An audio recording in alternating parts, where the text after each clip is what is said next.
Travel with us now through the dimensions of time, beyond even the furthest stars, as we search out new and wondrous worlds far from Eternia. On this journey, we will review comics, movies, shows, and more that hold a special place in our own fandom.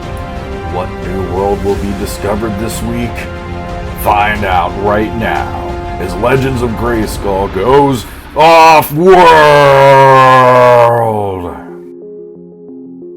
was out of Hawaii recently. No. Apparently there's been a superhero causing some havoc down there. Yeah.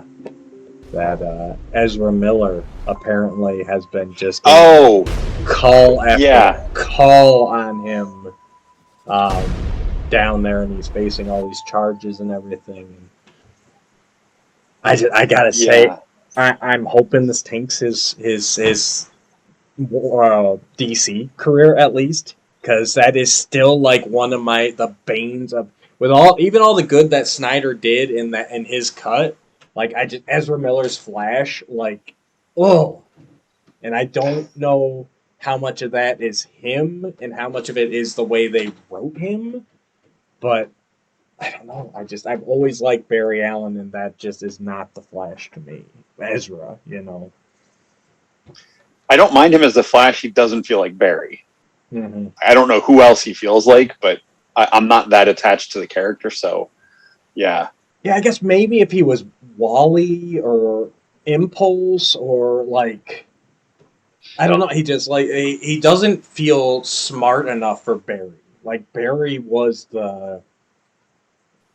was the scientist. He was he's going to give all these tips and facts and everything while battling supervillains. Mm-hmm. That's Barry. Like he's the dad of the Flash family, and Ezra just always felt like a jackoff. I've got no other way to say it, but I don't know. What do you think this does to Flashpoint? Or no, are they calling it Flashpoint? I can't remember now. That's what they've been saying. I'll believe it when I see a trailer for it, I guess, or not believe it, but until something's actually out for us to start taking in, especially with the superhero movies from both camps, but especially from DC, I try not to get too worked up about it until I see something official, Well, they're done filming, right?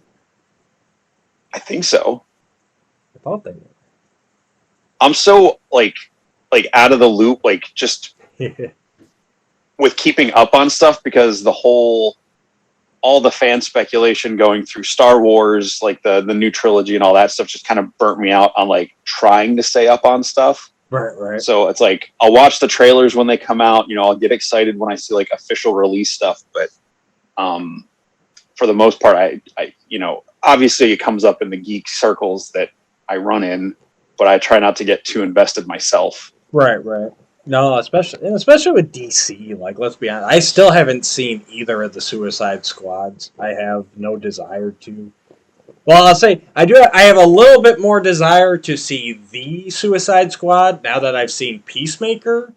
But even then, I don't think that they're directly related enough. I think in the Peacemaker show, I probably saw everything I needed to see out of the Suicide Squad. You probably did. To at least understand what's going on in Peacemaker. I think it's a great movie. I think it's a lot of fun. I think it did and set a tone that I think the first movie wanted to do, but because I don't know if it was the director or the studio interference, that movie is just a mess. I will say this. I do really like Margot Robbie as Harley Quinn. Really? So watching it for her in that movie, because I had so low expectations for her at the time going into it, not Margot Robbie, just the character. And then I was like, you know what? She works. She's not the animated Harley Quinn, of course, but she had more of that vibe in her act. Her look doesn't look like it, but her personality felt more like that to me than I was expecting. So, I've I've become a Harley Quinn fan because of Margot Robbie and not just because she's gorgeous. Interesting. Yeah, I know. I felt the animated series just nailed Harley Quinn so well. No pun intended. Like everything that DC's done since then to try and make her more relevant has always just felt so flat. Especially the outfits. I'm like, why do we need to strip her down? And I mean, even Margot Robbie's outfit is tame compared to some of the comic costumes that she's had. New 52 onwards, and it's like, why? Why? Like, I don't get it. Yeah. Yeah, again, like that's why I like in The Suicide Squad and in Birds of Prey, like her outfits are much more not what they were in the first one. Which I know they were going for they were referencing like a Deborah Harry poster or something. Yeah. Or a photograph or something. And it's like, all right, I get it, but like she didn't evoke that personality to me in that movie, so it just seemed like a weird but yeah. Yeah. How about we get the show started? What do you think? Sure. All right. Whenever you're ready. What's up, guys? Let's welcome everybody to the show already in progress. This is Legends of Grayskull Off-World, Episode 6. I'm Matt. This is Jesse. Hey, I pointed the right way that time. Yeah, we have no Shawn today. It's a little boys' night out. We left the Shawn at home. We said, you know what, we're ready to go off-worlding. He said, no, I'm not going off-worlding tonight. So we said, see ya, buddy. All right, we ain't got a beat to your drum. So I tell you what, though, he's gonna be disappointed. Like, we're gonna hear him cry, whine. Like, he is gonna be so upset that he missed tonight after it's done. Yeah. He's gonna wish he was Guy from Galaxy Quest in a red shirt for this mission. 100%. I don't even think Shawn has a last name. Does he? What? No. Does he? Not one that anybody knows how to pronounce. Oh, what did that loser say he was going to do tonight? I don't remember. Something really lame, right? It was something. Yeah, it was pretty lame. Definitely not something I would want to do. Was it he was going to read a book or organize his shoe collection or what was it? Shawn. Oh yeah, he's at that 4 Horsemen intern for a day. Oh, that's what it was. Oh, well, that's no fun, I'm sure. Yeah, I guarantee you he's not having fun at all. No, not at all. No, these pictures of him with... Oh, God, what's he doing to Walter? Jeremy Gerard, that does not go with there. Oh my. Well, those are not... I was going to share some of those, but I don't want to get booted off YouTube, so... But it looks like he's having a blast. In all seriousness, though, yes, Shawn did get the opportunity to go up to 4 Horsemen Studios. He is doing the intern for a day. As of this recording, it is Saturday, April 2nd. We don't usually date these, but I think this is a pretty significant moment because he has just finished up his daily presentations. I mean, they had a ton of stuff going on. I saw Nate was there, Trevor Williams was there, obviously all the Horsemen and Sherry, and oh my God, just the pictures I've seen out of there. And we should be about the dinner break, about when they're coming back, and they should actually be doing their live stream in about an hour. So probably about the time we're done recording, they're going to go live with the next wave of Cosmic. So I'm glad he got to be there, and can't wait to see all his pictures. Cool. Yeah, I'm looking forward to hearing all about it. The posts I've seen in the Cabal today from the few people that have been posting have been really cool, and it's just really cool that he got to go, and I can't wait to hear about it. Absolutely. So, and Shawn, if you're still there, please feel free to swipe that Cyclone 2 up from the 2000 X Masters line that's in the lobby. I'm sure you can hide it somewhere. I appreciate that. Grab me a Delfina or a Calrose. Yours is probably more doable than mine. So, oh, I can't wait to see what they got coming out of there. Now, did you get into Cosmics Wave 1 at all? Like at the beginning? Yeah, the Cosmic Legions. Oh, Cosmic. Yes. I haven't yet. I feel like I have a few on pre-order in my shopping cart on Big Bad that I haven't pulled the trigger on yet. Yeah. Just to possibly get a few for the whole FOMO, Right. But I think they're really cool. I definitely don't want to go as deep on them as I have with Mythic because the fantasy realm is more where my love is at. But they do look really cool, and I'd be intrigued to see how they pop and swap with Mythics. Right. Especially some of the new body sizes and creatures and stuff. Yeah, and that's kind of where I'm at. Like, I definitely am not. I appreciate them all. They're fabulous works of art, but the same, like the cosmic side of fantasy is not as appealing to me as the mythic, side of fantasy. So I won't be going as deep either. I especially like the ones that I think are going to go well, like that 4-armed alien gladiator, the brown one. Like, he looks like I could pretty much do nothing to him and he would fit into mythic. So that's an easy sell for me. But I think the bug guys, the king and the guards or whatever their names were. They're neat. And then the like pit fight, cage fight. Is it Thrag or whatever his name is? The kind of lead guy they've been highlighting, the blue alien. One. Yeah, he's got the one where he's just got like the pants, and I'm like, yes, that could work into mythics if I wanted to, or if my mind goes like, how weird would it be if a ship crashed on Mythos with some of these alien people, so you've got so I'm just trying to make it work in my mind.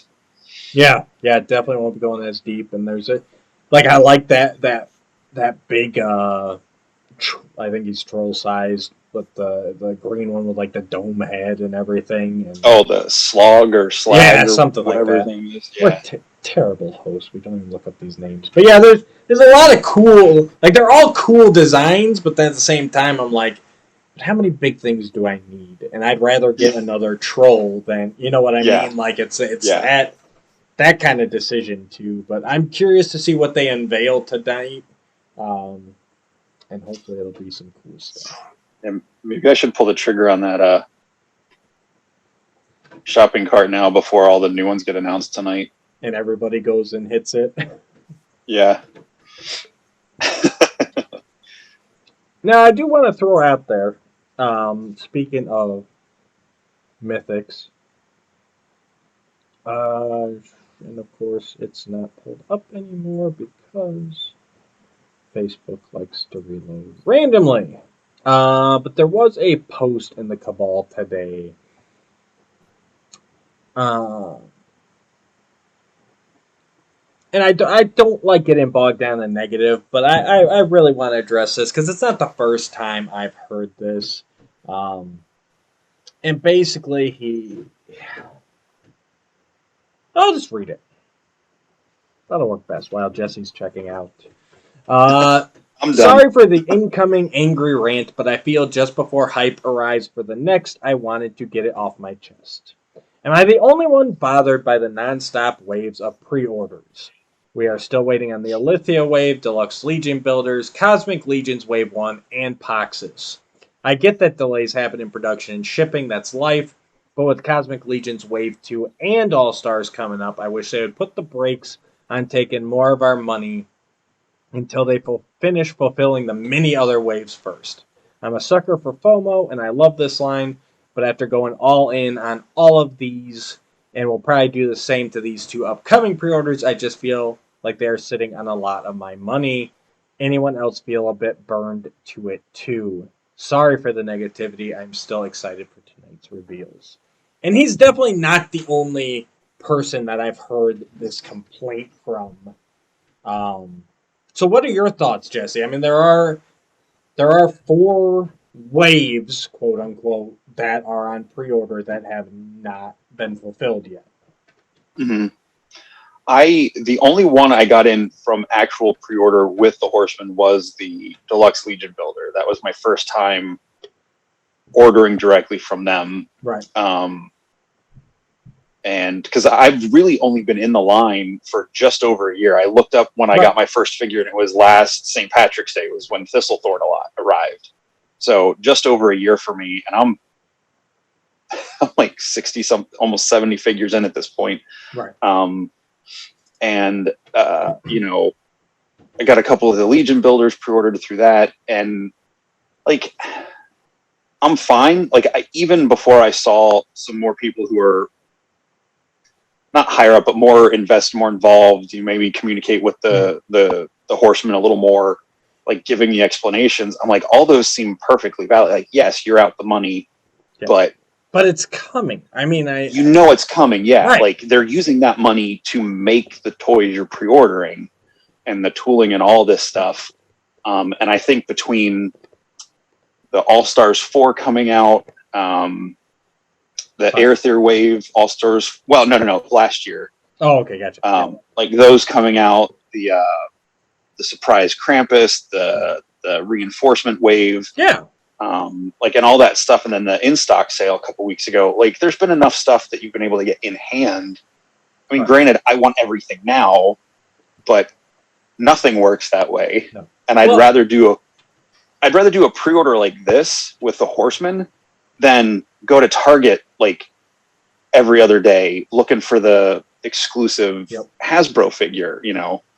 And honestly, I like that they take the money up front, because that means in, you know, whatever, 6 months, 9 months, like I just get a package on my door, you know. Yeah.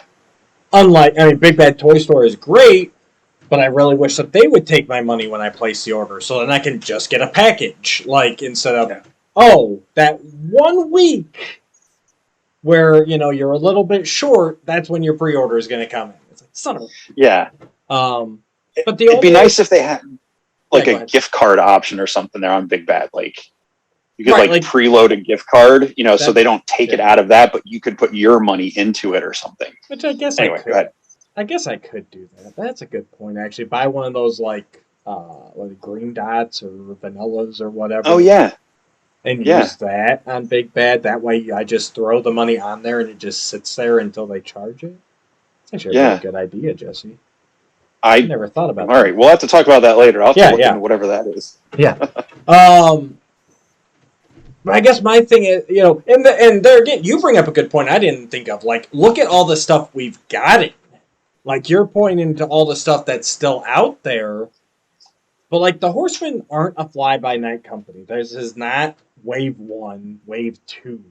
You know, I mean, they've been going strong since 2015. You know, it's coming. And my thing is, you look at production time, I mean, you're already complaining about delays, which I think the only one that's been hit majorly was Alithia with delays. I think Aether did too, but like you said, it's out now. But here's the thing we got to remember. If they put the brakes on everything, they go, look, we know we got 4 pre-orders out there. We're going to stop until these are out. All that time that's ticking means it's going to be that much longer once. Okay, so then we get all 4 of those waves. And then it's going to be these same people going, well, how come we have to wait a year before we get another wave? Well, because we just took 6 months off because we had these out there. Like, you want these waves to keep coming. It's a machine. They've got to keep moving. If they delay this pre-order, then it's going to create a gap later on. So it's one of those things. I think they're really in a no-win situation. It's like if they keep turning out the pre-orders, people are going to complain because they keep throwing out pre-orders. If they back off pre-orders, then they're going to complain once they get to that gap. Well, where's the figures? Why aren't there any waves coming out in these 6 months? Like, yeah. Well, like, I pre-ordered through the comic shop I work at the Chitara Super 7 Ultimate figure almost 3 years ago. Yeah. And I think there's been 1 or 2 subsequent waves that have come out or are getting ready to come out, and that wave still hasn't shipped yet. And like I said, because I did it through my shop, I can't complain to them directly about it, but it's just like, it'll get here when it gets here. There's a spot on my shelf for her. You know, that was crazy. The infamous Thundercats Ultimates Wave 2 and Wave 3 has come and gone, and we're still waiting on Wave 2. Is it Wave 4 is getting ready to release or ship soon? I think, right? I think so. Yeah. And I think Wave 2 is supposed to be right after it. So I don't follow Super 7 well enough anymore that I know exactly what happened there or how that's even possible, but. It's not bad. COVID happened. Yeah, I mean, COVID happened, and that messed up everything for everybody. My jobs have been affected by it, like getting stuff in for the picture framing. Sure. And, I'm surprised so many things bounced back as fast as they did. Yeah. And then last year, we were starting to hit all the supply chain stuff or chain stuff. And it's just going to take time. Like, the effects of all that are going to be a couple years to recover from. So, like with Super 7, they announce new stuff. Oh, they're worse. They're a couple times a week or every other week. Yeah. Granted, they usually do like 2 to 4 characters in a wave. It's not like, some of the Four Horsemen, Mythic Legion stuff where there's like a dozen characters or whatever. But I bet it's still about the same amount of money though, because Super 7, they're getting up there per figure. Right. It's more money per figure. Yep. And it's only ever going to be that figure. Like with Mythic Legions, like I said, I had so many of them. I don't think any 2 of them look identical at this point.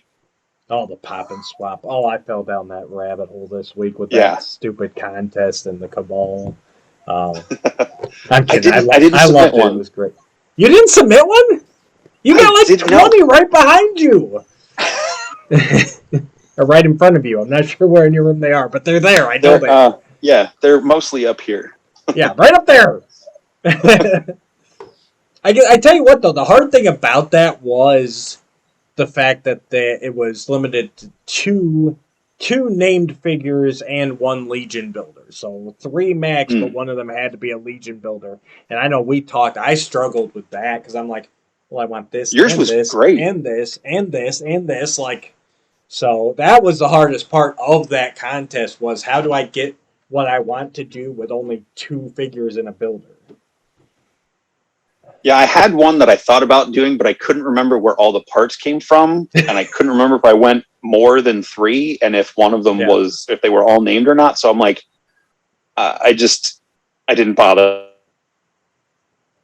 doing entry for it. So yeah, no, one less person I have to compete with. Oh, yeah, it's a slippery slope, but yeah. So. Hang in there, guys. The pre-orders will get fulfilled. I get the frustration and everything. The only thing I had to say, here's last thing I'll say about it. That's the trade-off, right? Because we can go on Big Bad Toy Store right now. We can get all of the figures, and we don't have to put up a dime, but you're going to pay more. So again, the Horsemen give so much. Like they're saying, if you're willing to pay us early in the pre-order, you're getting a significant discount, versus regular retail, because retail on Mythics really is the Big Bad Toy Store price, the, Horsehead Collectibles price. Like, that's retail on Mythics. We're getting them below retail by getting in early and getting them direct. So we're getting them for the same price. Yeah, we're getting for the same price the retailers are when we get them from them directly. Now, I don't know if they get like a bulk discount if they order so much. I'm sure they probably get a little bit more off, but I don't think we're paying that much more per figure at the end of the day, than they are, because they have to make some money back. I mean, I don't know how all that business side of it works, but the fact that they're all kind of uniform across the price on it, between them and Mallfish and like some of them, like Mallfish and I think Empire, you can put a couple bucks down ahead of time. Yep. And I think Horsehead does that too. You put a little deposit down. But if you don't want to be out all that money for a year potentially beforehand, then there are other options. Yeah. So. And people have done the math, like per figure. Yep. With shipping, it's not that much cheaper buying them from the Horsemen. Well, after shipping and taxes. Depends on how many you're buying. Like depends on how many you're buying. Like when the pre-order comes up, the all-in, like that's significant. But yeah, one figure plus the shipping is not that much different, other than that it's potentially been handled by Williams-Smithsonian, which ups the value. The all-in is cheaper per figure. Like, it takes even the cheaper price down. Yeah. And the shipping's better because it's built into that one square box. Yep. They don't have to. Yeah. Yep.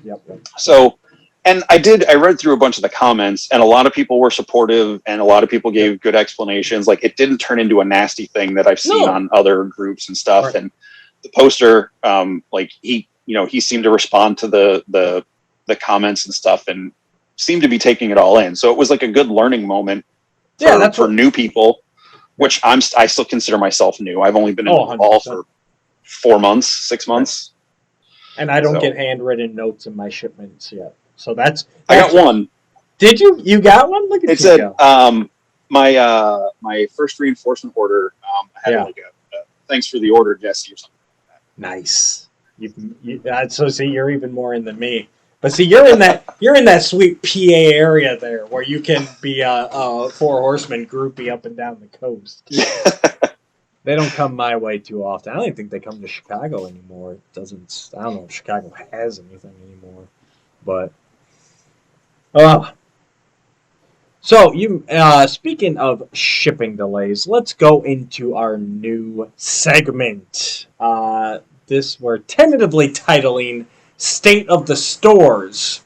Now, what this is going to be is it's designed for us to talk about the state of our local stores, Walmart, Target, Meijer, whatever you have. And we're going to talk about, new toys that are coming out that we've seen. We'll talk about some peg warmers. We're going to be all over the board. So, but just basically what we're seeing. And I got to say, just blanket to start with, all of my stores, I've got Walmart and Meijer near me.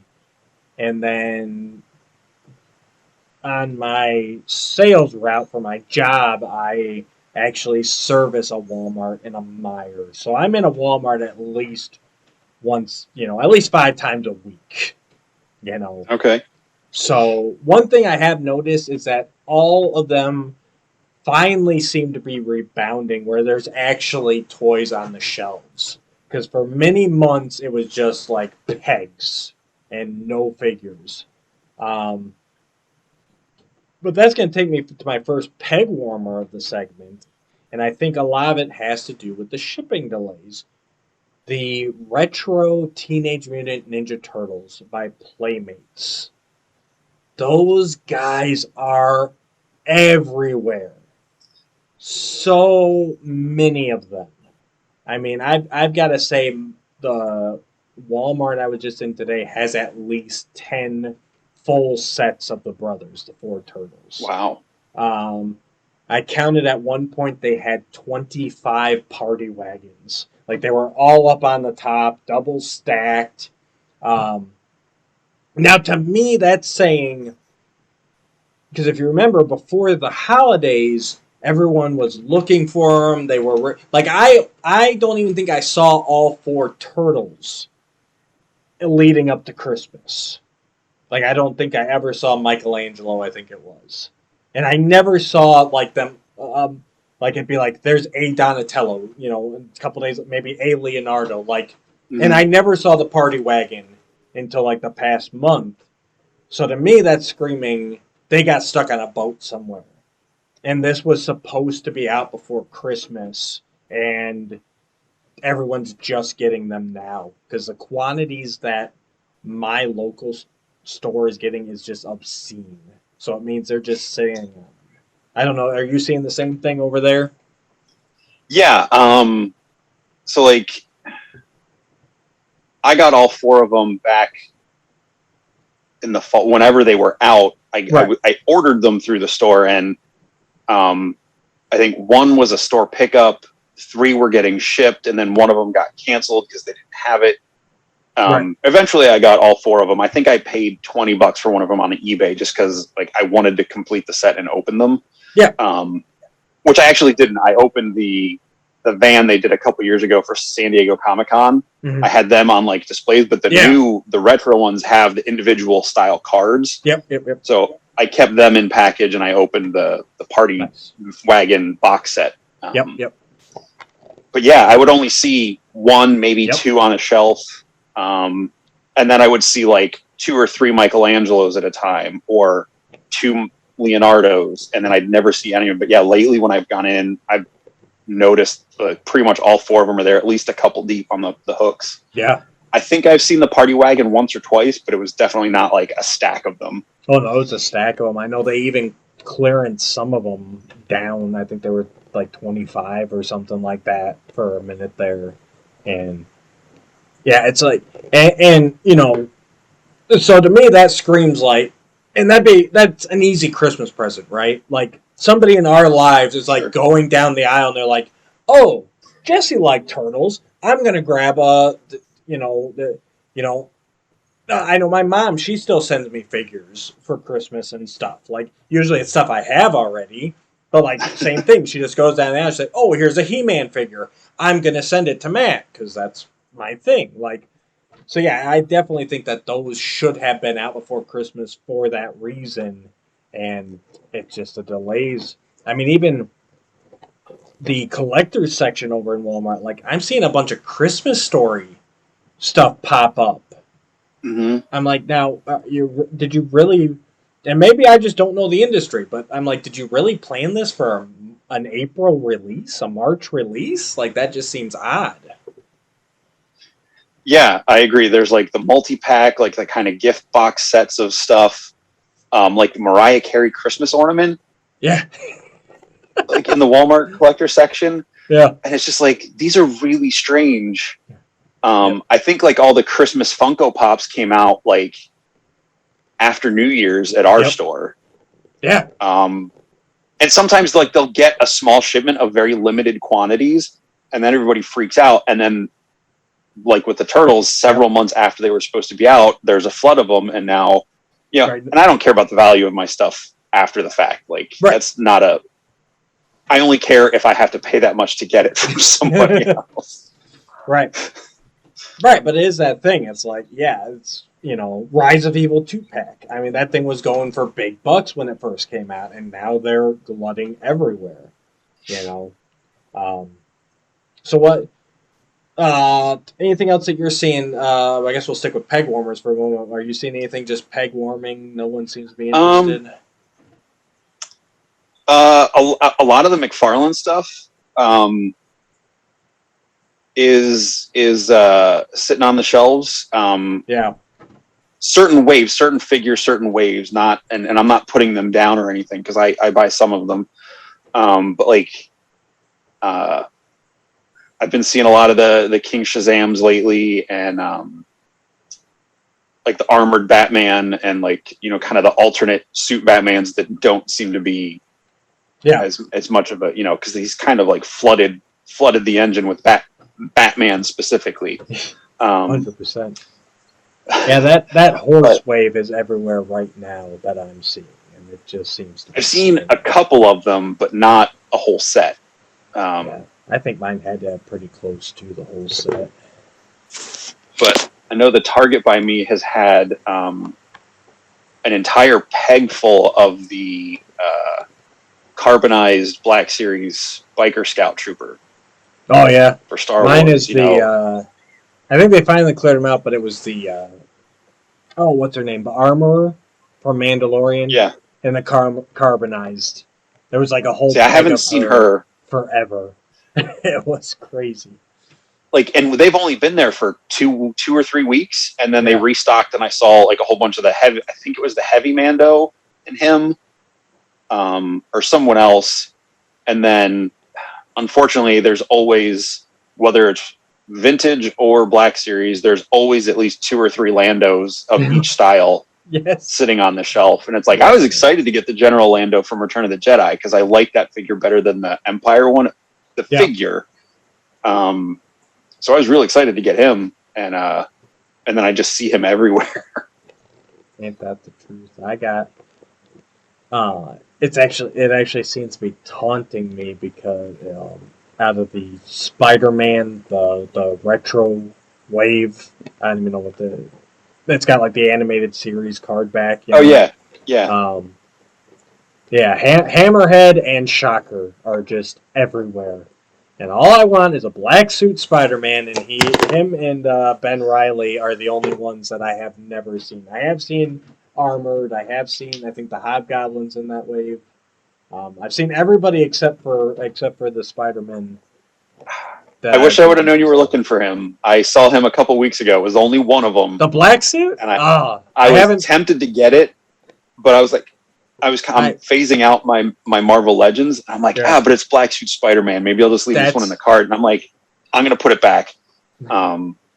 So close. So if I see it again, I'll let you know. It's that thing, too, because like I've seen him at toy shows and everything else, but I'm like, honestly, I feel that Marvel Legends are overpriced. Especially those for what you're getting. I mean, I think at 22 or 25, and like he comes with an alternate set of hands.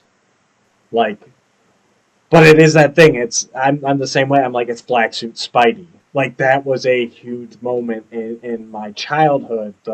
Oh my God, it's a Black Suit Spider-Man. And then with it becoming Venom and that was just a huge thing. Like that's my era of Spider-Man there. So I still have my, I got that curio cabinet I was telling you about to display, not this one, this is my wife's dish cabinet, but on the other side of this wall where you guys can't see, I got that cabinet, and one of the first figures I got in there was my, I don't even think they were called Legends back then, but the Toy Biz Black Suit Spider-Man.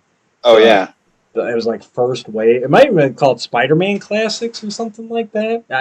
I don't think they were called Legends yet at that point. Were they the 6-inch, like the 85 points of articulation ones? Yep, and they came with the stands. Like his, they could mount on the wall or whatever. Yep, it was. They were Legends with the symbiote. Like, what are they called, Legends back then? Because I was collecting those back then. And they came with a comic. The comic, the base, and the figure. I don't think I had the base anymore. I think it got lost in one of the moves. But that's one figure I've held on to throughout the years, and it was one of the first to put in there. So, it's one of those. It's like. But I'm not paying the $40, $50, $60 people are asking for at toy shows. Like I will pay retail. Like that's already too much in my opinion. Yeah. But I'll do it for that one figure. If it was an exclusive and if it was next year, I might consider paying that much for it. Yeah. But it's like you're the reason it's not in my Target. You're the reason it's not in my Walmart. Right. So I'm not buying from you. Right. Exactly. I will make you sit on that until you return it, and then I will go get it. So, and if someone else wants to, that's them. That's just like I know. And there's plenty of figures I'll pay over for. I don't think it's that good of a figure, if that makes sense. Like he should have some webbing. He should have like something, some accessories, some attachments. Yeah. Like I think that's what really kills me because you look at a Mythics, which granted the Horsemen spoil us, but you look at Mythics and it's like, for $35, we're getting all these weapons, all these accessories, armor, and they're like, and Hasbro's like, oh, $25 and you get a Spider-Man, which I'm getting, and I'm gonna rip them off the card because I keep very, very few things on card. Like I want to display him next to my Toy Biz one, Sure. That's the fun in it for me. So, New and noteworthy, I did see. It seems that NECA has really turned around their distribution. Casey and April, that Farm 2-pack, they were out like day and date at my Walmart, and they also had the Ultimate April O'Neil there. I've seen all of the Turtle 2-packs that they were re-releasing, and the Shredder and Splinter, and Hamato Yoshi and Hiroko Saki. Like in the past month, I have seen more NECA than I ever have in the stores. For those, I've only seen the Oroku and Hamato 2-pack. Yeah. There's been like 3 or 4 of those sitting on my Walmart the whole time. I just, it's cool for what I have in that line. It's not what I want to grab. And the other 2-packs, I have all the figures. The only one I'd be maybe interested in getting is the April and Casey 2-pack, which I have not seen yet. Yeah. He's coming. Don't worry. I mean, like I said, my Walmart had like 6 of them, so there's gonna be plenty to go around. And they absolutely nailed the bulge. Don't worry, the bulge is completely intact. The what? Casey's bulge. They sculpted it to perfection. I mean, it is Elias Codius all the way. I was really worried that wasn't going to be there. Well, I mean, that's why you get that pack. I mean, that's not why I get that pack. But, I mean, fair enough.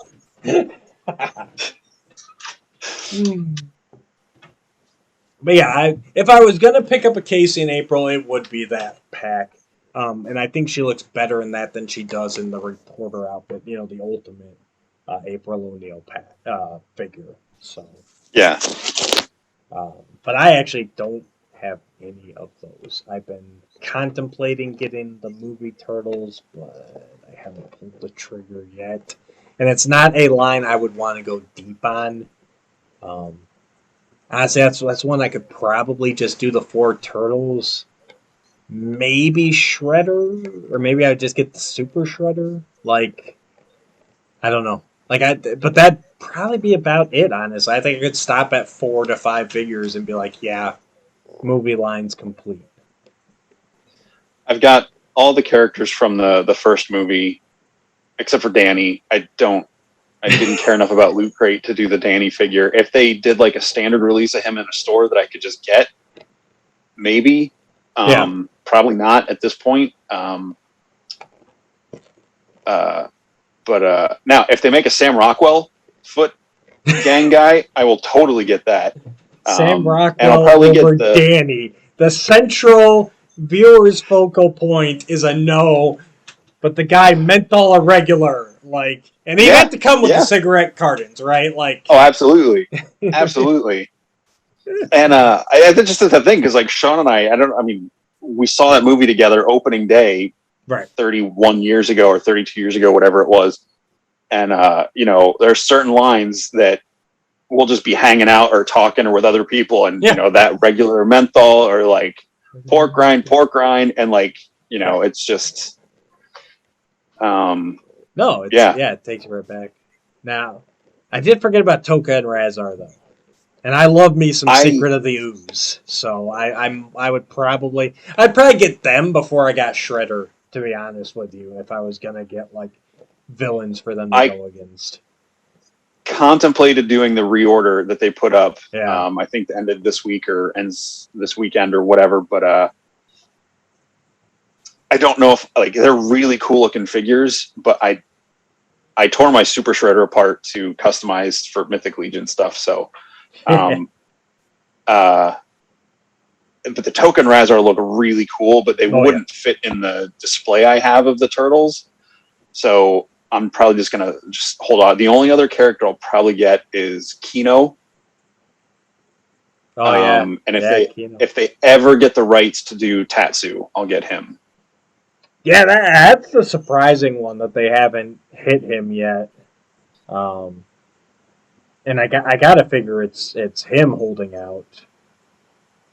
I think that's something I heard. I can't say that with any concrete sources or anything, but that was something I heard, that there was some issue with his likeness being approved or something. Yeah.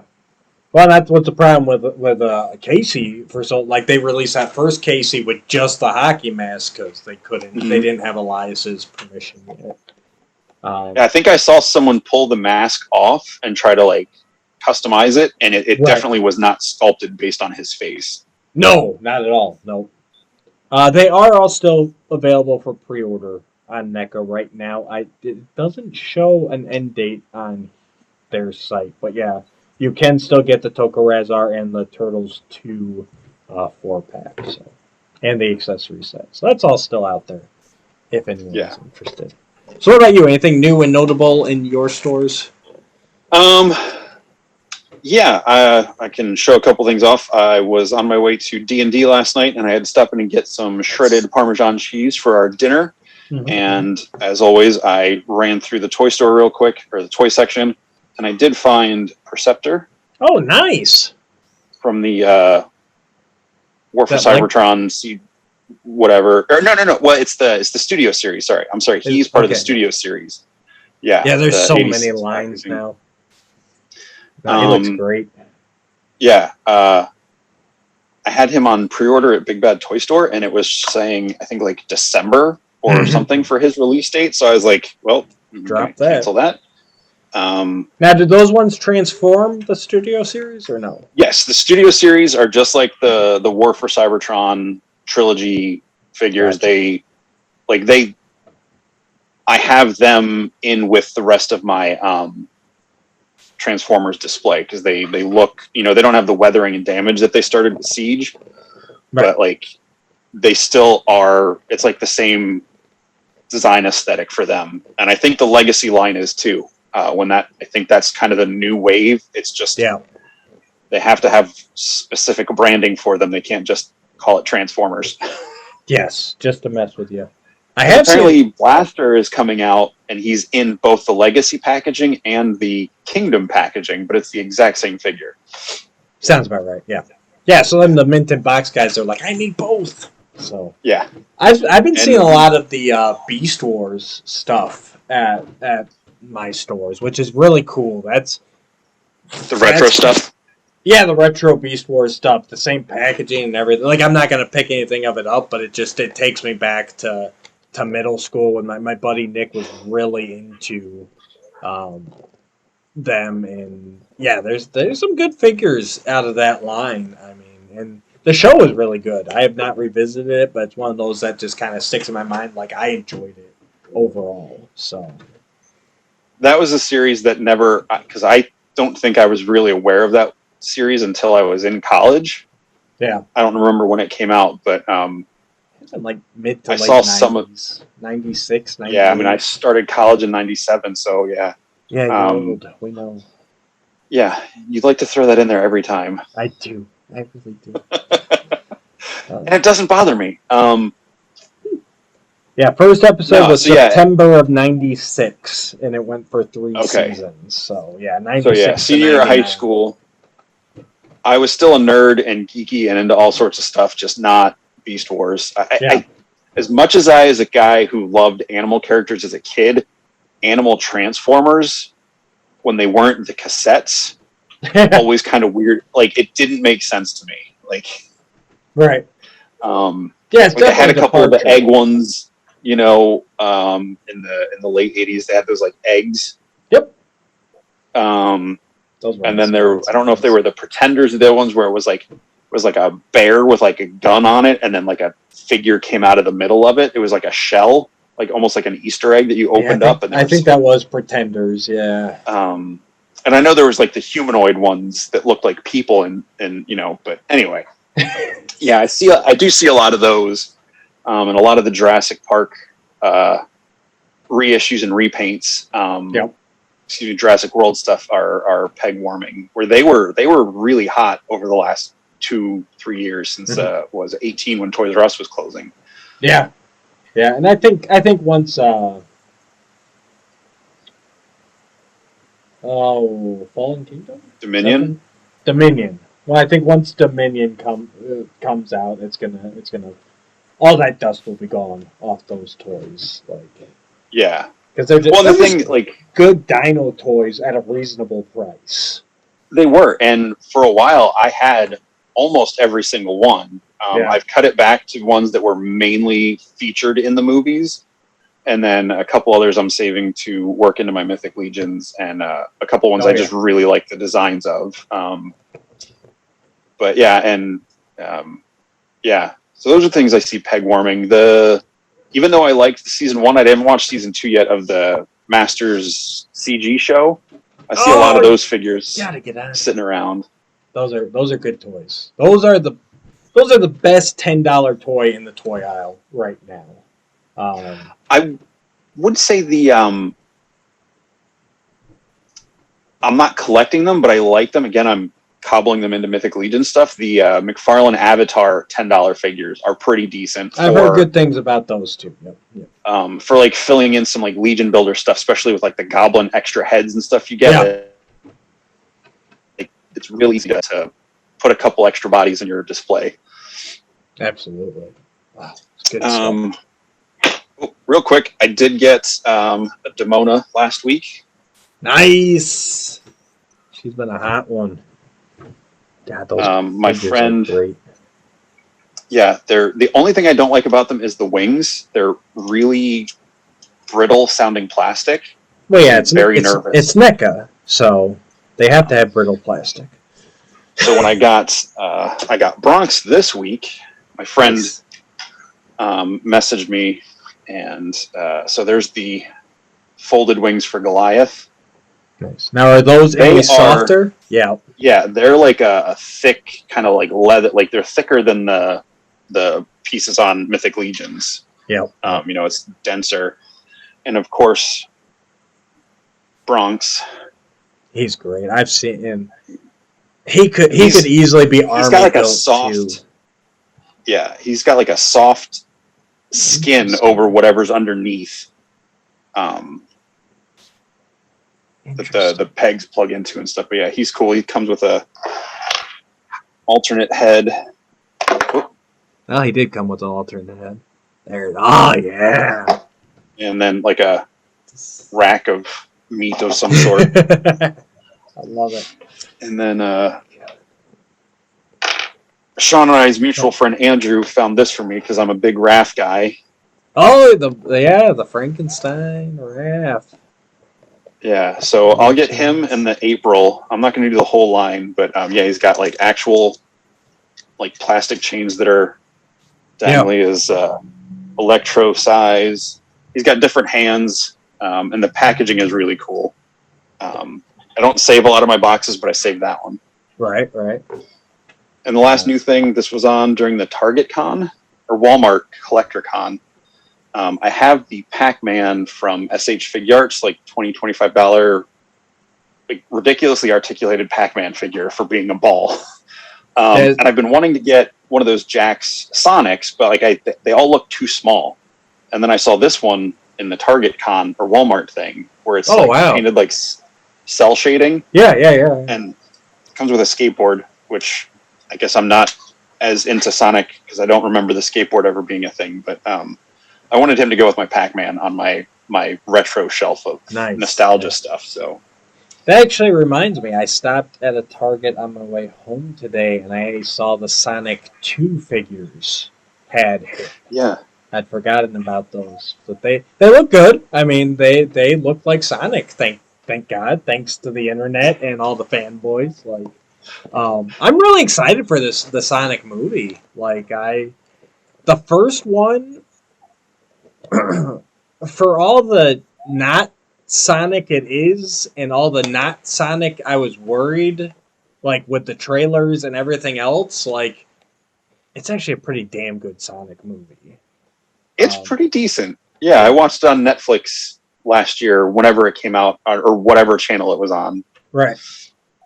Yeah, no, I was pleasantly surprised. I was going into it expecting like Super Mario Brothers like levels of, especially with him coming to Earth, and honestly, Jim Carrey as Robotnik scared the crap out of me as far as casting choices, and I love Jim Carrey.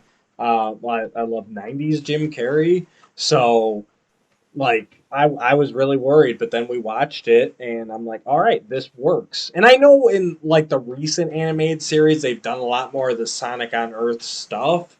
So that's not, but like my mind doesn't go there. My mind goes to, other world Sonic because that's the games I grew up on, obviously. Yeah, I go mostly. I know I saw some of the cartoon, I guess, when I was a kid. Or Yeah. I don't remember when that was out, but I was, late middle school, high school, I think, when that stuff was coming out. So just for me at that point, I was all about comic books. Yep. And, anything that looked like it was more, I don't want to say childish, Adult. but more of that cutesy stuff, I wasn't into. Right. So, except for Tiny Toons. I love Tiny Toons. that was a good show. I'm not going to lie. And Animaniacs. Yeah. Those were good. I watched this all the time. But yeah, no, Sonic 2, though, it looks like, you got Knuckles, you got the Chaos Emerald, you got Jim Carrey fully coming into his robotnicness. Like, I'm actually pumped for, and Tails, the gang's all here. It's, it'll be good. And Cyclops is in it. It'll be fun. Yeah. I gotta needle him. We'll get there someday. I was like, I'm not going to talk about X-Men. We'll get there someday. I wasn't going to mention X-Men. Don't worry. So, thanks to Jesse, and it's fitting that he showed off all of his NECA Gargoyles figures. He sent a message in our group chat the other day. And I'll paraphrase here, correct me but I think I'm getting the essence of the message was that you felt Gargoyles was one of the most underrated shows of the 90s, I believe was the essence of the message. That works, yeah. Yeah. And it's one of those that I'd always, it's always been on the list to revisit, and I've just never gotten there for whatever reason. And it's one of those shows. It's like I remember it. I like the designs. It's definitely in the vein of stuff I like, but I just don't recall watching a lot of the episodes. The only one I could remember vividly was the one where Broadway, the Green Gargoyle, shoots Elisa, the detective that is their friend. The very special episode of Gargoyles, and it stuck with me. So on his recommendation, I fell down the rabbit hole, and it's been, I think, 2 weeks, and I am 30 some episodes in now. And Jesse, you're watching it along at the same time here. So, do you remember what episode number you're on? I just finished. I think it was episode 50. I think I'm watching episode 50. So I think I just finished 14 of season 2. That's what I would have guessed too. Yeah. So the one where Xanatos takes Hudson hostage. So yeah, this one it's and it's set up really oddly because season 1 is a nice compact 13 episode. I think I finished that during my days off, and then I went into season 2 kind of expecting the same thing, but season 2 got a whopping 52 episodes, of which I just finished before this recording. I finished episode 25 of season 2. So I've been plugging along, man. Nice.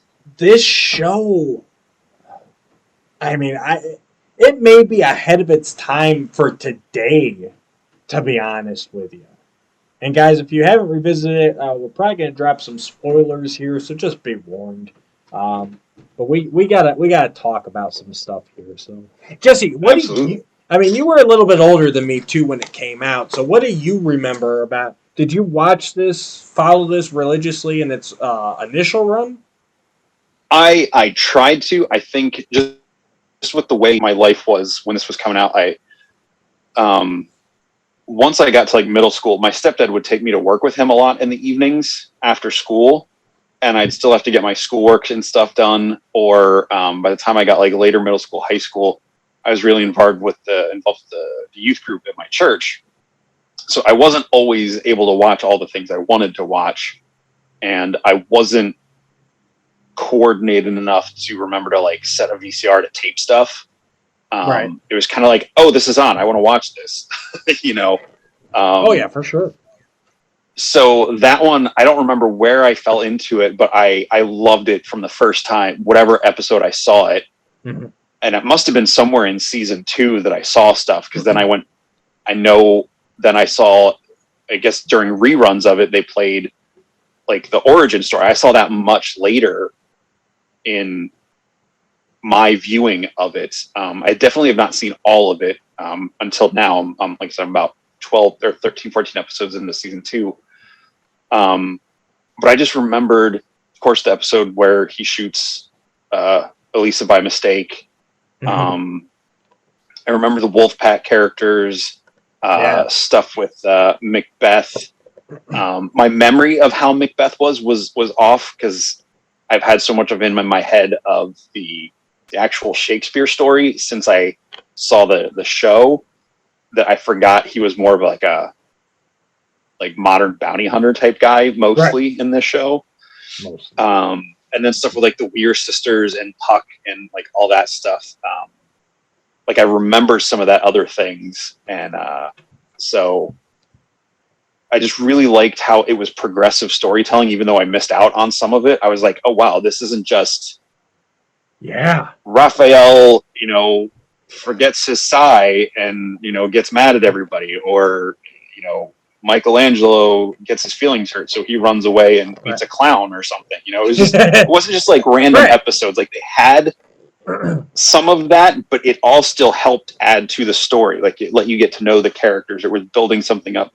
I think we were talking how they set stuff up and then they don't knock that domino down until much later. I just I won't spoil anything, but I just finished this 3-parter entitled Avalon, and yes, I would say that is kind of and it's about mid-season, so I'm curious to see where they're going from there. But like, finally, after seeing season 1, all 13 episodes, and now 25 episodes into season 2, I finally feel like I have all the answers from what they set up in episode 1 of season 1.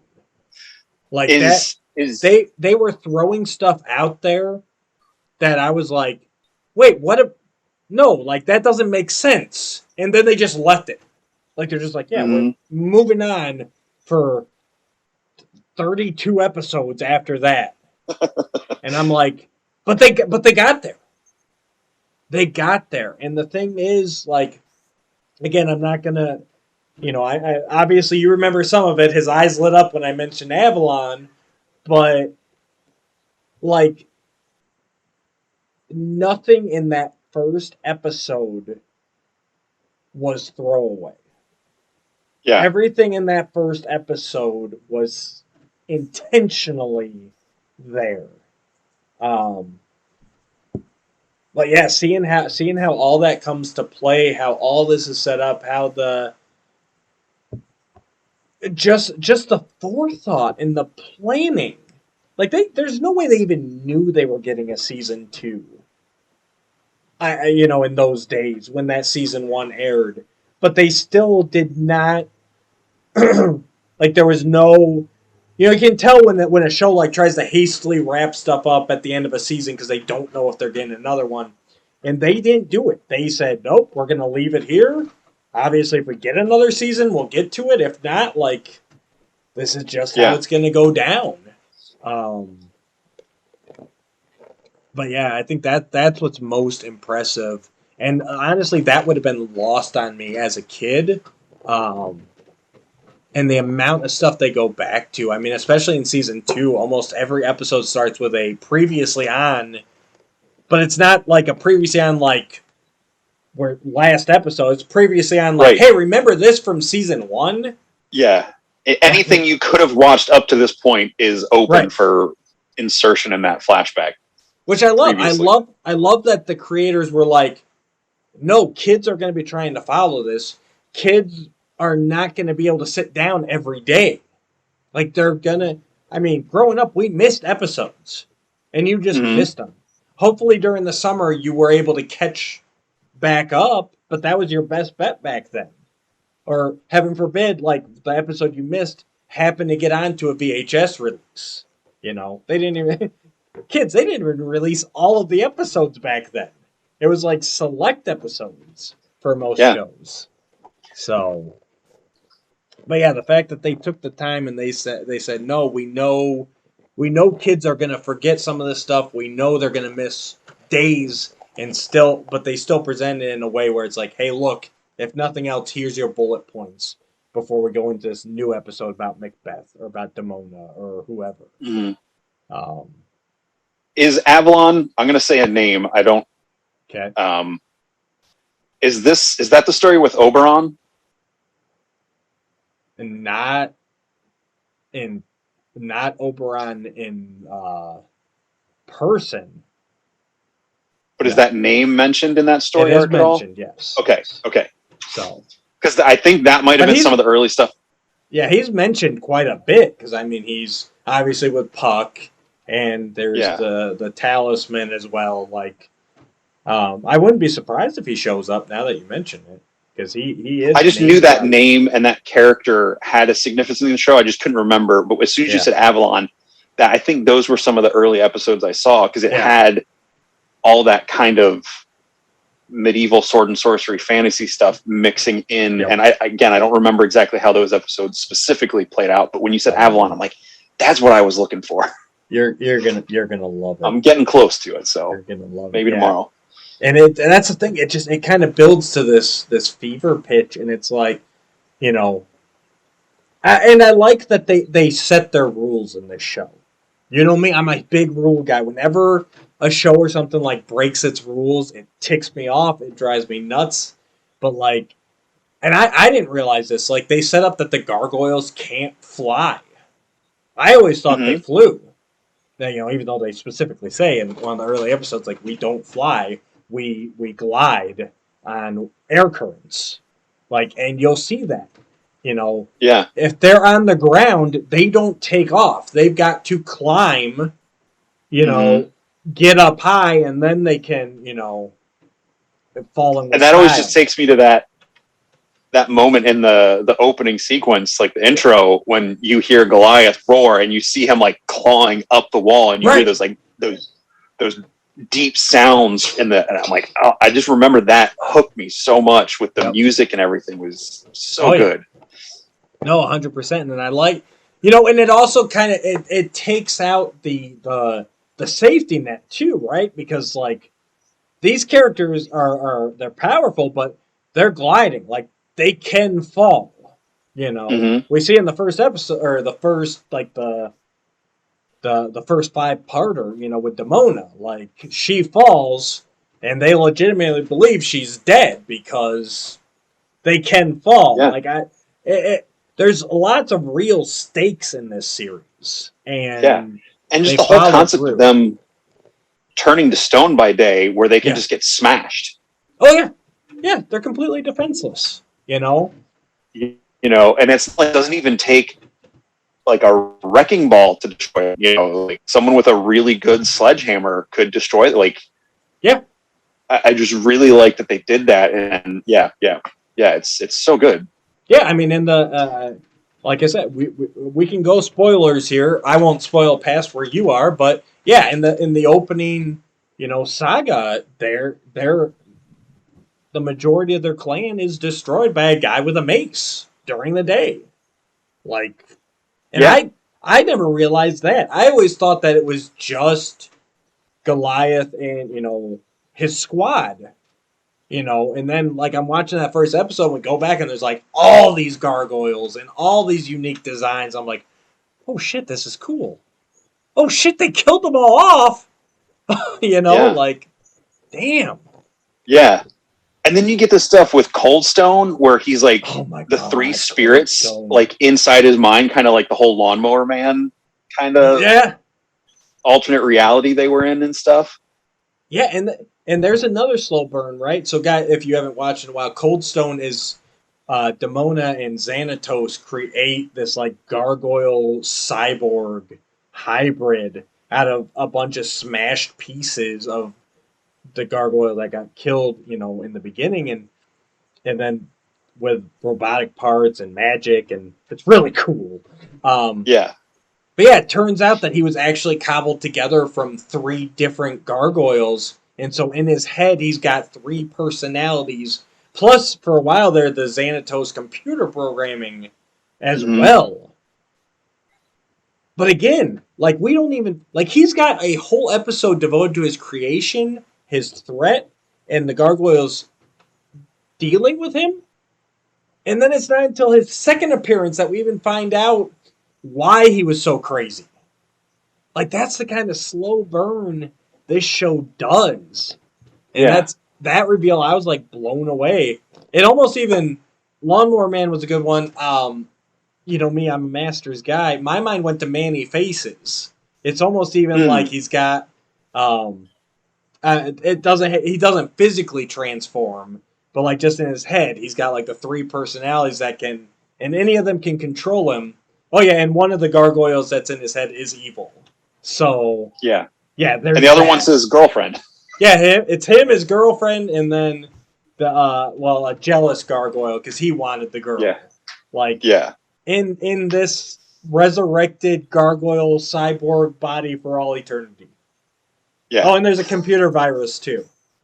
Oh my god, it's so great. Yeah. But and I love, like I said, that there's stakes, there's threats, and they follow through. Alicia's brother gets transformed, and Xanatos is doing some genetics stuff, trying to, immortality and all that he's always trying to do. And yeah, he gets transformed into this like winged cat creature. And he stays that way. As far as what I've watched, he stays that way. Like almost any other show, especially in the 90s, by the end of the episode, April's turned back into a reporter, Tila's fine. Like everything is status quo by the end of the episode. This one's just like, no, he got changed. Did you not see it? Like that's not a undo. Like he got mutated.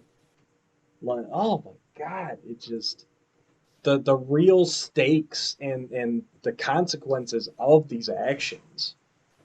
And there's even the episode where Demona's messing with stuff and she tries to make the humans disappear, so it turns them all into all the humans into gargoyles and vice versa. But is it that episode where like she tries to undo it, and she gets turned to where instead of turning to stone? Yes, that's Puck's parting. So the major events in the episode are rectified by the end of the episode, but her story is permanently altered going forward. Right. Yeah. So I couldn't believe that. And, that Puck character was great too. He's kind of played the genie type, like where he's like Demona's got him trapped and he has to do what she wants, but he twists it a little bit. Like said, that was my first real setup with like the fantasy trope or the character about like having to word things very specifically. Was his iteration, and granted with like the genie, and the Aladdin, to make your wish, but it wasn't like anywhere near as nuanced as Puck was. Right. No, and he's like, I guess more monkey's paw, like that sort of thing. Like because Demona wishes, she says she wants all the humans gone from the city, only gargoyles. So he changes all the humans into gargoyles. And it's like, no, I want the gargoyles, change them back to humans. And so he's like, all right. So then he does Goliath and the actual gargoyles into humans. And I still say they missed a step there because Goliath should have been a big black man.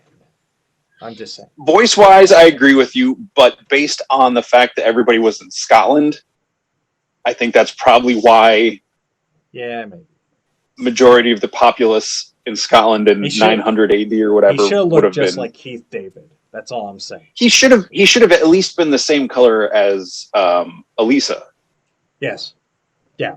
He should have at least been like a tan, dark brown. Yep. You know. Yep.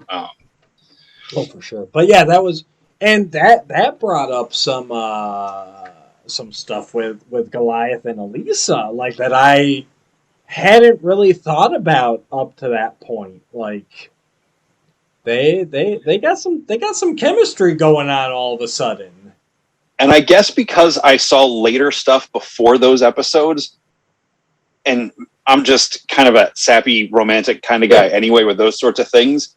I always kind of felt those things were there between them. Maybe not like overtly, because I don't know if they ever go overtly with it. I don't remember that much of it, but it's like they definitely have a deep love for each other that probably skirts on romantic if they never get to fully go. I mean, I'm not trying to be gross or anything, but like yeah, but I don't think that they would ever actually, take it there. But in the context of that episode where they were, lining up species wise at certain points, it gave the characters the opportunity to kind of delve into their own feelings a little bit. And that's what kind of took me out of surprise, is the fact that, because you always kind of go, oh yeah, Mikey and April, or, like that's always just kind of a in your head kind of thing. But to actually see the characters themselves go like,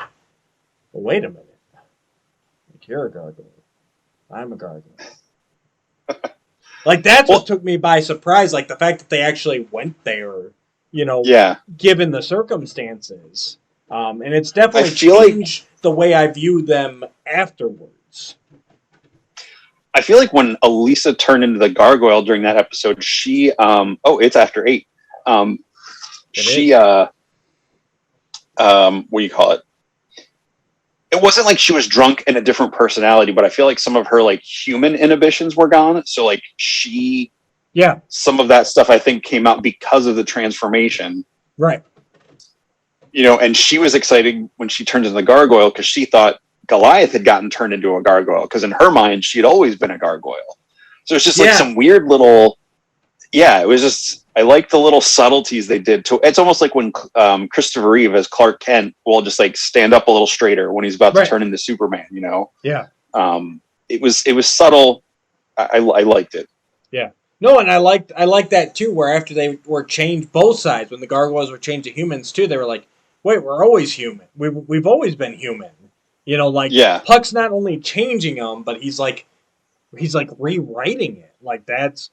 And they had to get jogged out of it. So it's a lot of fun. It's a lot of good writing, and and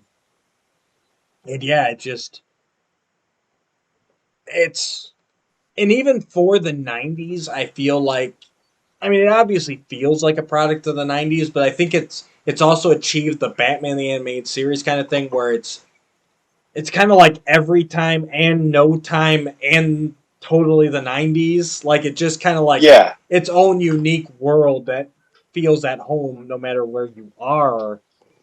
And some of the stuff they do with the animation is like, outside of the gargoyles, like the humans, they change clothes. Like they have a bunch of different outfits. They change, even like the wolf pack. They or the pack.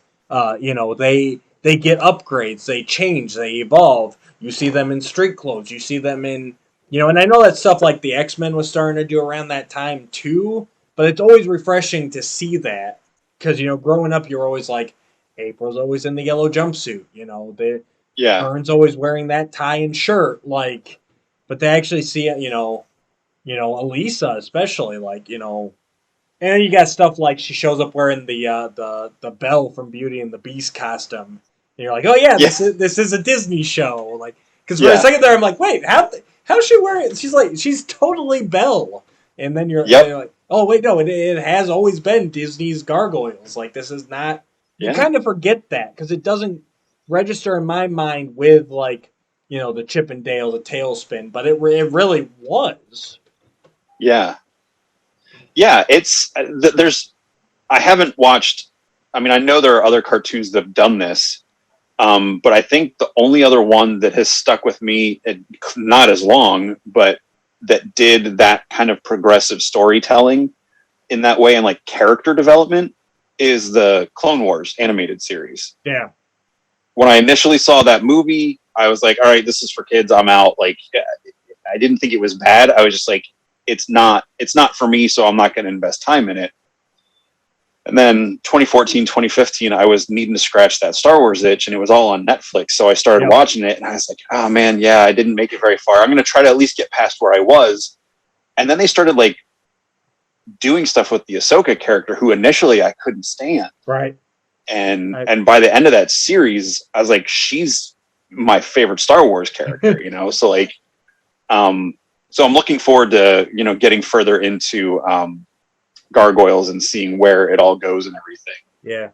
I got to do my guilty confession. I still have not been able to make it through season 1 of Clone Wars. I have tried multiple times, and I just, I hear that from everybody. They're like, if you can just get past the early stuff, like it builds into something. But I don't know. Those early episodes are just so kind of, they don't grab me, and No, you're 100% right. I don't. Their intent to grow Ahsoka over time was always the plan, right? At least for Dave Filoni, it was she was supposed to be kind of obnoxious and annoying and a teenage know-it-all who thought she was on par with the master characters, Right. So seeing them get to come out and develop her and everything was just really cool. And yeah, it's almost. I don't know if it's the full first two seasons or if it's even into the third season before like something happened in an episode. I think I had it on while I was working on an art project or something that I could just like watch episode after episode and listen more than watch. And then something happened. I was like, oh wait, this just got real. All of a sudden, I care. Well, it's something about the intensity of one of the fight sequences, like the battlefield scenes. Because obviously the droids, it's like, oh, they're all Roger, Three Stooges. But seeing like some of the stakes they eventually brought into it, anyway, that's a whole nother topic. But again, it's flipping out. But back to Gargoyles. I think the last thing really I want to touch on is I'm going to call it the lack of villains. And that's not to say that there's not antagonists. There is a lot of antagonists. Yeah. All with their own unique goals. Sometimes those crisscross. Sometimes they don't. Sometimes they're against each other. But there's no Snidely Whiplash. There's no Skeletor. There's no despot villain. Xanatos is probably the closest to it. But even he, like, I get his motives. They're very human motives. They're very selfish motives. But, like, I get it. And I don't think I'm spoiling anything for you, Jesse. I apologize if I do. If I am. Go ahead. But, like, I even find myself rooting for Xanatos sometimes. Like, especially his relationship with Fox. And how that's growing and evolving. It's like, he's very human. He's an asshole. He's selfish. But, like, he doesn't do stuff just for the sake of, I'm evil. Like, no. Yes. He's got his goals. No. He's got no qualms about, he will totally mess up innocent lives. But, like, it makes sense to him for his plan. Like, I don't agree with his motives, but like I get what he's going for. And that's really interesting, and it adds a great dynamic to it.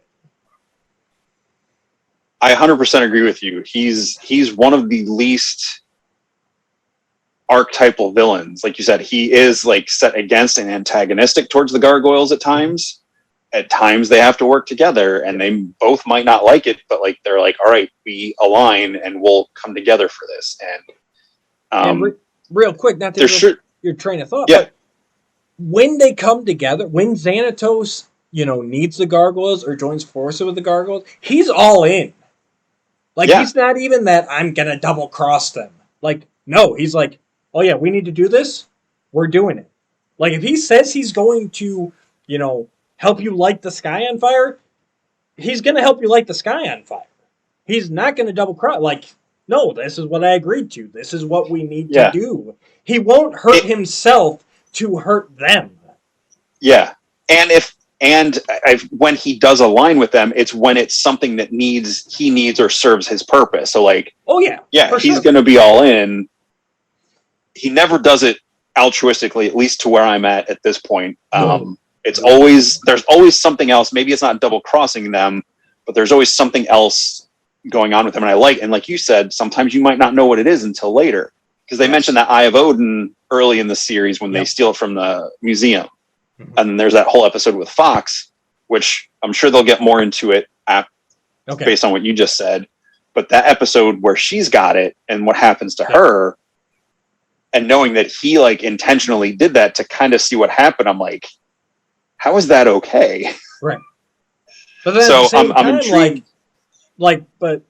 So you are at that point. Like, he gave that to her as an engagement gift.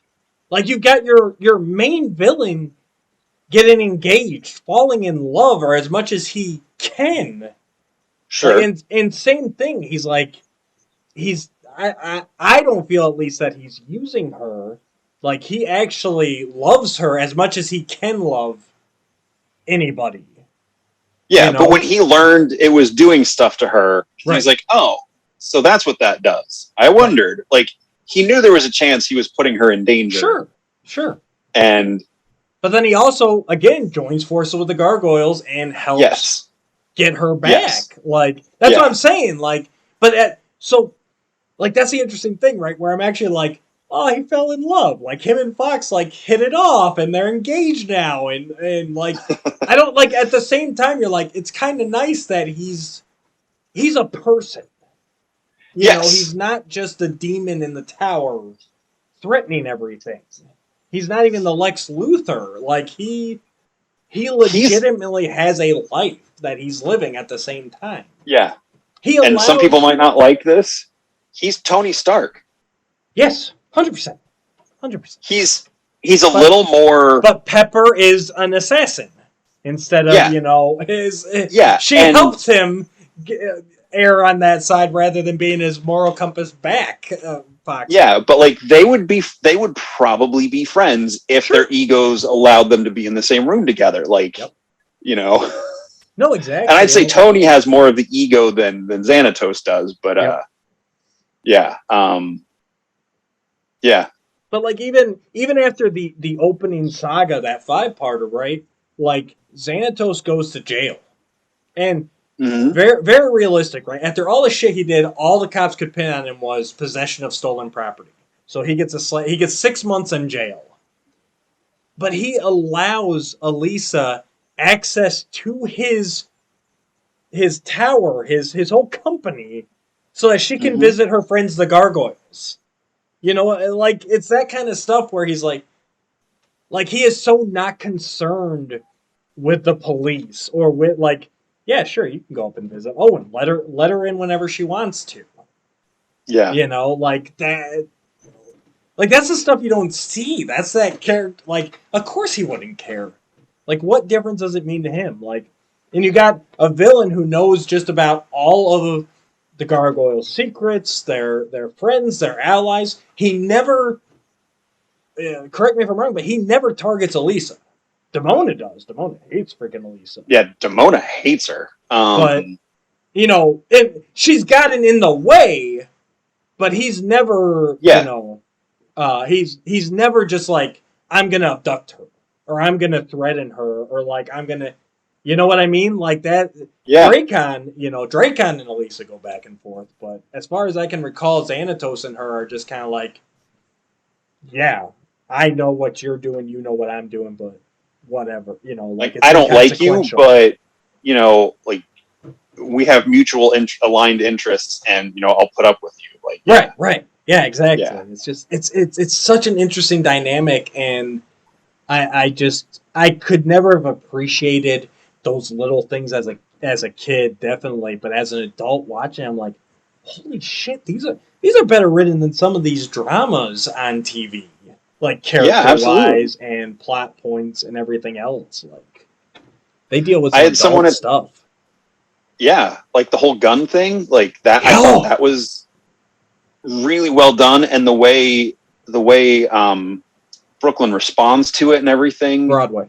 is just Broadway. Like how he responds to it, Yeah, and just and they don't. I think it's like for another episode or two after that, she's still injured. Like they don't just yeah.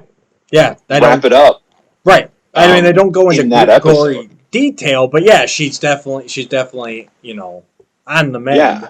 mend. Like And as then soon as I saw the beginning of that episode, I was like, "Oh, I remember where this one goes." Like it still kind of shook me when it happened because he's yeah, basically a child or a teenager right. seeing that action movie. And I'm not blaming action movies, but he No, doesn't realize that what he's got is as deadly as it is. And right. yeah, it was powerful They, stuff. her lying on what they do show, what they don't show. The gun goes off. All of a sudden, you don't see her anymore. She's slumped behind the counter. He finds her on the floor. He carries her to the hospital, and just his hands are just red. Like, and they Yeah, don't linger on it. They don't drink. Like, it just like he sees it, and he's like, "Ooh," and he's got to get out of there. Like, yeah, no, it's like I said, that's that one episode that stuck with me all those years. I couldn't remember any of the rest of the plot points, but I remembered though that scene and him taking her to the hospital, and then I vividly remember the end of the episode where he visits her and she's lying in the bed, hooked up to IVs, like yeah. And then you have the subplot of that with like Dracon and the guns and everything, where yeah, he becomes like super anti-gun at that point. yep. Like, and that becomes like a character trait for him. I thought that was really cool. Yeah, and they even set up that like everyone's blaming it on Dracon, like they're sure that he called a hit on her because she was after him, and like Yeah, it's just such good intelligent storytelling. yeah. And then when he actually confessed that it was his fault and everything, like especially for kids, like as an adult now, it's like of course that's the right thing to do, but like as a kid, you're like, oh man, that's what even good lessons. Yeah. And the episode that you just finished, I know I'd mentioned this to you already, vaguely trying to gauge where you were at. But yeah, it's a simple premise. Xanatos, kidnaps Hudson because he wants to use him to test out this cauldron that's supposed to give you immortal life. Like it's such a simple episode, but it's so well written character wise that it's one of my favorites even up to this point. It starts off with a fight against Macbeth, and Hudson gets blasted with some magic powder. They don't know what it does, but they end up winning. But then daylight comes the next morning. Hudson's still stuck in his stone form, and so the other gargoyles assume, like the rest of us do. I was completely fooled for the beginning of this episode. I thought it was going to be a simple, like, oh, yep, he's trapped. Like that dust is trapping him in his stone form. We have to find, it's the gargoyles trying to find the secret ingredient, the antidote, right? Like simple formulaic episode while Macbeth continues to hunt them and make it really hard for them to accomplish anything. And then that twist when you find out, you see Hudson and it looks like he's in a cell, and I'm like, well, this is weird. I'm like, is this supposed to be him trapped in his mind? You know what I mean? Like, that's what because of the way it was lit, like, it was all black, but he was just, like, in this, like, you know, this, like, laser grid, like, cell. Mm-hmm. And even for a minute there, I'm like, okay, are they just trying to show us in his mind? Like, can he tell what's going on? Since he should be, awake right now? And then the reveal that no, it was actually Xanatos has him captured somewhere, and that's a stone replica that they swapped out. Again, they are completely vulnerable during the daytime. Someone can just come along and grab a crane and take him away. Yeah, which is exactly what happens when Broadway turns to stone in midair. Elisa shoots down the crane and all the carpets, and then they're like, oh yeah, we'll just put him on top of the roof with these other gargoyles we've never seen before. Stick him back up there. But yeah, but the cool thing is, like, when it's like, okay, it's a statue, but then Xanatos just whips out, like, he's like, oh, this is a model a sculptor made. Obviously the other one's like life size and more detailed, and it's like they went to the effort because they have people who make the maquettes and the designs for the models. I'm sure that they use to animate.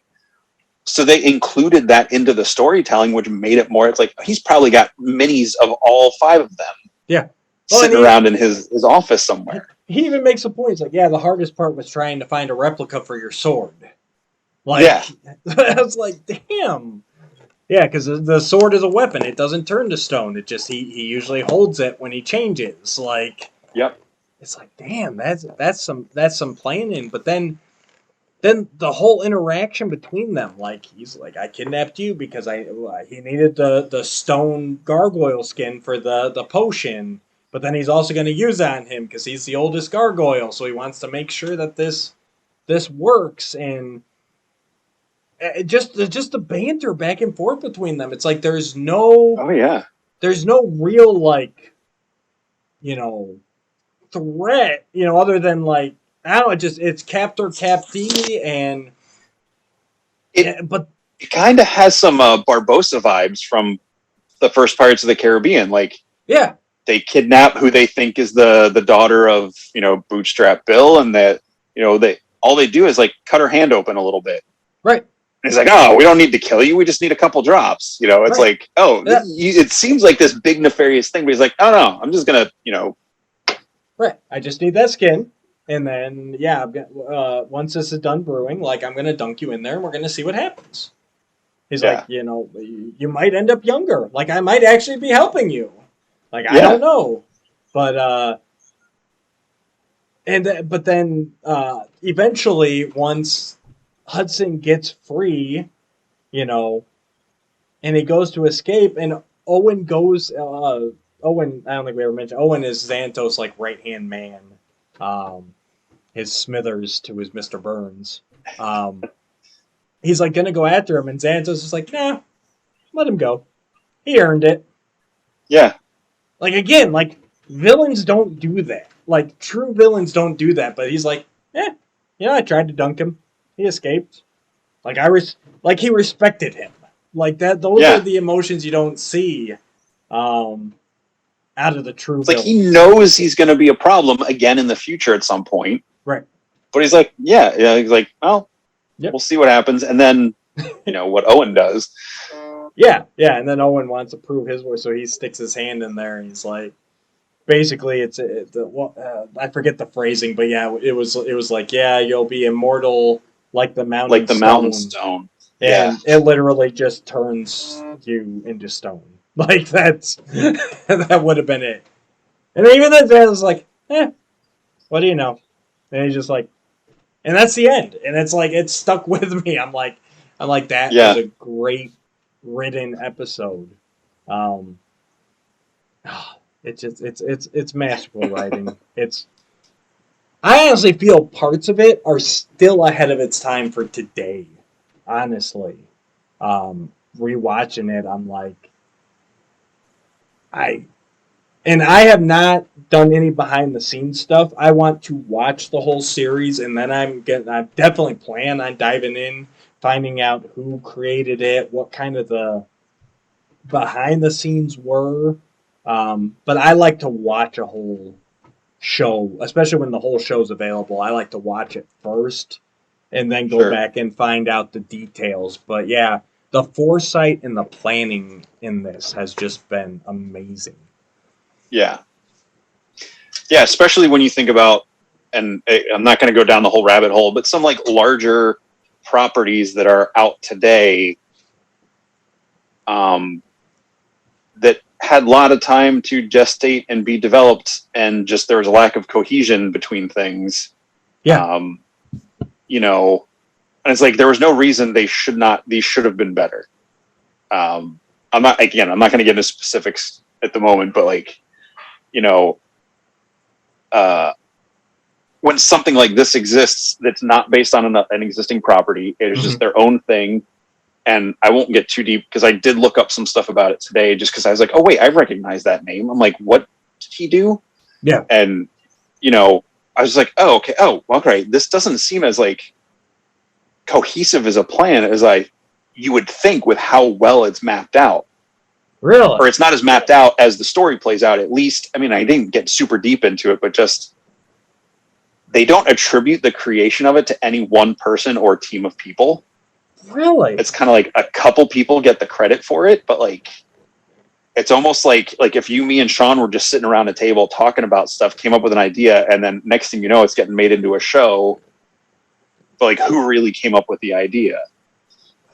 I'd still think multiple people would have to be working closely together because, like I said, I mean, you're jumping so far back, you know, and so far forward to get some of this stuff. It's like this has to be, you know, it's like one of them was a producer, and then other two were writers. But then the third one that was a producer gets like writing credits later in the series, and it was just like I said, it was a real surface examination of stuff. Right.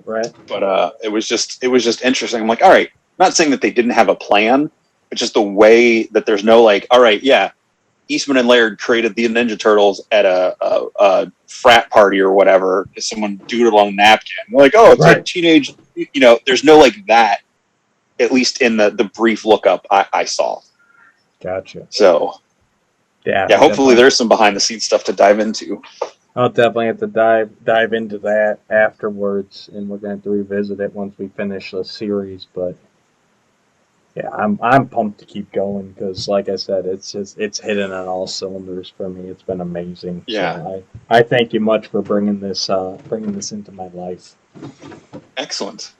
I'll probably be watching some more as I work on some more Mythic painting customizations. Oh yeah, customs! We forgot about Jesse's customs. Perfect segue. What are you working on there, buddy? Okay. Let's see. So, this is one of my favorite things I've done. I don't know how good the lighting is going to be here, but this was one I wanted to do. It was the first custom I wanted to make when I got into the line. I call this guy Rudar, based off of the Beastmaster movie from the 80s. Never seen it, but he looks amazing. So he's not from the movie, but there's this guy. He's kind of a He-Man-like guy, you know, big blonde barbarian guy, and he's got a black tiger, a black eagle, and a pair of ferrets.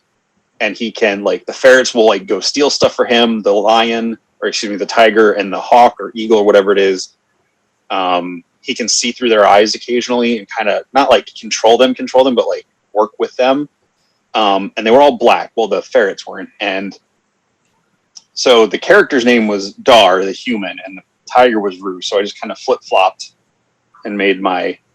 Nice. I saw this head on Planetary Dog Toys when I was first looking up some custom stuff. And I really liked that. The accessories, the other pieces are from other things. The spear is from a Planet of the Apes, I think NECA or Mezco,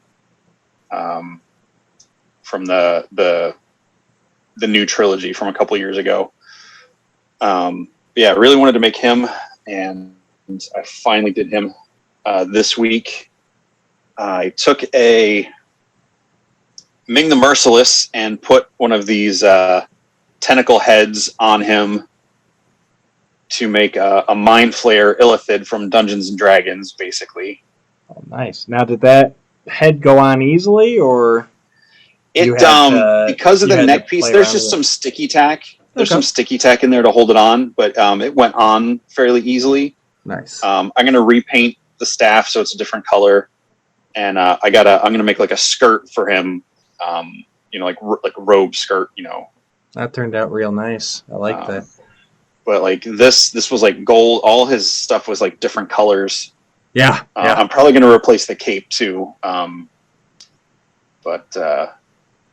Yeah, that was a lot of fun. That was, again, one of the first heads I bought that was unpainted.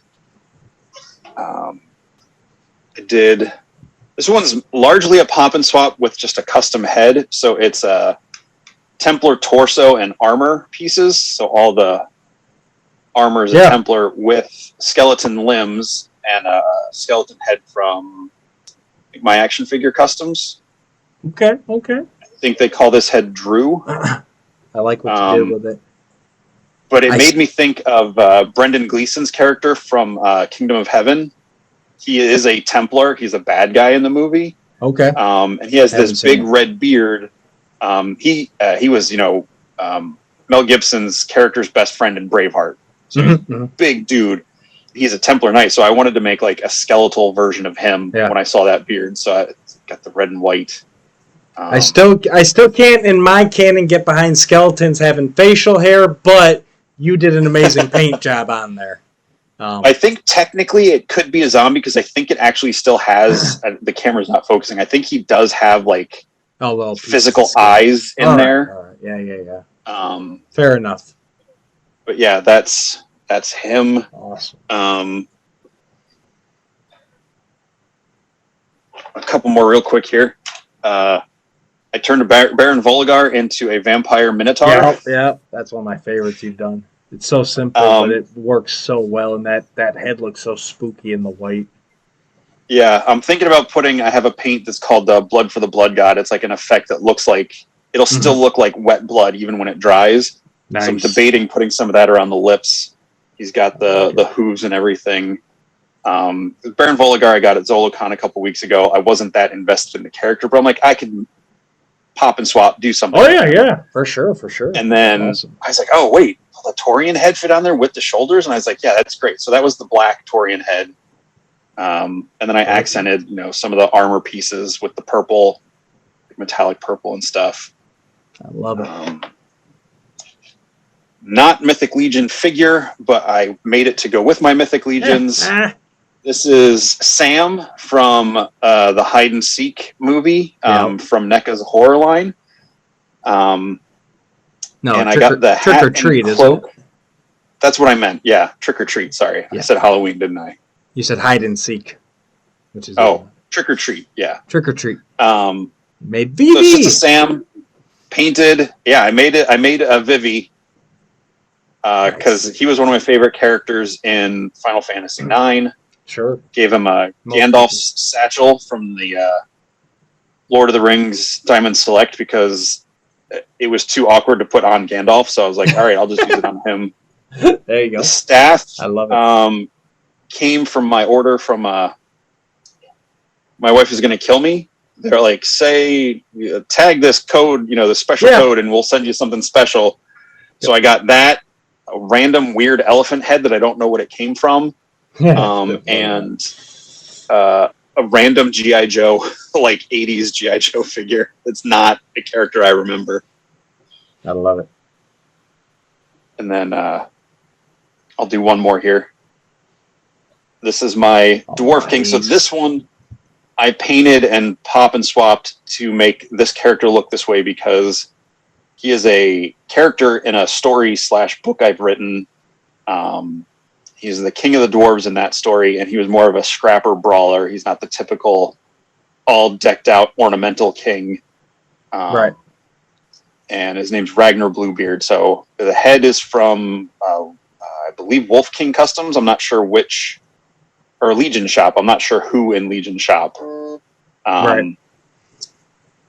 made it, but the shield's from McFarlane Spawn. The head the axe is one of Anthony Houseal's at Toy Forge. Nice. So that came painted, but I painted the head and the accents and stuff. So I believe it's called Oh, it had a name. It was like the dragon, or no, it was like the worm fang or serpent fang. It had I saw the name of it this week in one of his posts. It had a cool name. I'm like, oh, cool. I like when weapons have names. Like the Aether Blade or the Heavens Brand and that stuff. So, 100%. Amazing work! I'm so jealous of your talent. Oh, that's awesome. Thank you. It's a lot of fun. I'm not a very patient customizer, so I'll work on like 5 or 6 characters at a time, or at least 2 or 3. So I'll do a little bit of this color here and do some accents, let that dry, and then work on another one, then go to the next one, then go back to the first one, and which with Legions is nice because I'm not doing like full torso, like full joint painting. If it's just accents and pieces of armor, or like a head or something, it's a lot easier. But the lion,